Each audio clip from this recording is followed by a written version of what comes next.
पर्बतजरा जे मोनसे जोंहा एमएलए समष्टि जानो थांगासिनो दं बिनि रायजो राजाफ्रा दिनै मोनसे नागरिक सभा खुंदों। बे नागरिक सभायाव जोंखौबो लिंहरदों। बे नागरिक सभाखौ खुंनायनि जाहोनानो जाहैबाय जे पर्बतजरा जे मोनसे समष्टि जानो थांगासिनो दं बेखौ जोबोद मोजां मोनदों रायजो राजाफ्रा। बेखौहाय बिथांमोना वेलकाम खालामदों आरो बिथांमोना जोंनि बिटिआर ओनसोलाव गासै 12थाल' एमएलए समष्टि दंमोन आगोलाव दा 15था जाबाय। बेखौ जोबोद गोजोननायजों बिथांमोना बरायदों आरो बिथांमोना इलेक्शन कमिशन अफ इन्डियाखौ गोजोननाय बावदों।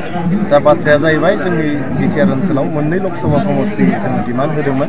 मोनसे क'क्राझार, गुबुन मोनसे जाबाय उदालगुरि। दा क'क्राझारा जाबाय, एसटि रिजार्भबो जाबाय, बेनि थाखाय जों जोबोद गोजोनदों। दा उदालगुरि मोनसे समष्टि जोंहा जानांगौ। बिटिआरनि सिंनि एमएलए समष्टिफोरखौनो लानानै जोंना उदालगुरि समष्टिया जानांगौ। बेनिनो रायजोफ्रा दाबि दैखांदों। जोंनि इपिपिएल हानजाया 27 मार्च 2023 मायथाइयाव जेब्लानाखि रेडिसन ब्लु हटेल गुवाहाटीयावहाय जों इलेक्शन कमिशन अफ इन्डियाखौ हियारिंनि समाव लोगो हमदोंमोन, अब्ला जोंनि सेथि दाबियानो जादों जे जोंनि बिटिआर ओनसोलाव मोननै लकसभा समष्टि जानांगौ, मोनसे क'क्राझार, मोनसे उदालगुरि। दा क'क्राझारा जाखांबाय नालाय उदालगुरिया जेरैखिजाया जानांगौ, जों बेखौ दाबि दैखांदों।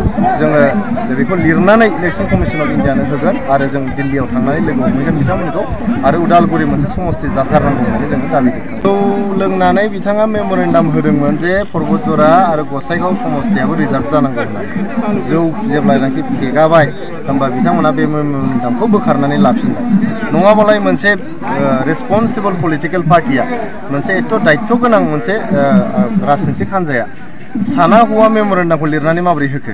बेबो इलेक्शन कमिशन अफ इन्डियानो। बे गथ'साफोरनि खेला गेलेनाय नङा, बेथ' ओरैनो नोंजों आंजों खेला गेलेनाय नङा, जंखायलायनाय नङा। बिथांमोना लिरनानै होदों जे उदालगुरि आरो क'क्राझार मोननैबो लकसभा समष्टिया रिजार्भ जानांगौ आरो गसाइगाव आरो पर्बतजरायाबो रिजार्भ जानांगौ होननानै। जानांगौ नालाय जानांगौ। बे डिमान्डखौ बिथांमोना स्टेन्ड लानांगौमोन। जे डिमान्डखौ बिथांमोना इलेक्शन कमिशन अफ इन्डियानो हरखाथारबाय। दा नोंथांमोना मिथियो बिपिएफ हान्जाया बा हाग्रामा महिलारि बिथाङा गुबुन जेबो खामानि गैला।